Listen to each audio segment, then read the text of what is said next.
Oh, humility. That's a great question. Well, I'll tell you, coming through 2008 and really trying to hold on for like 4 years and robbing Paul to pay Peter and eventually walking away from everything because I was working 90, 100-hour weeks. Going through that process and starting over from scratch with absolutely nothing to my name, literally, it's very humbling. And it also taught me the most important life lessons, which to me is, I found out personally, it's not about owning things, because the more things you own, they end up eventually owning you.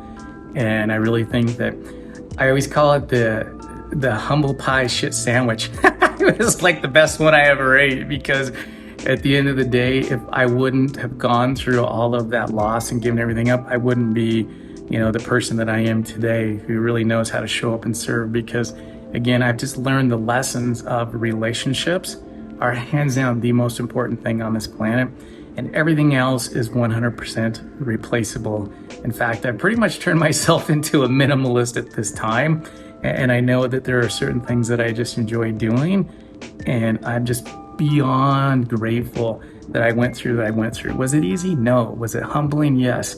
Do I still wake up every day and think about it from time to time? I sure do, but it was really the piece of giving me the opportunity to reset and be super intentional about what I do, how I show up, the things I do. I mean, I'm human. I make mistakes. It happens, but I can tell you they don't happen as often as they used to, because I'm really just listening to myself.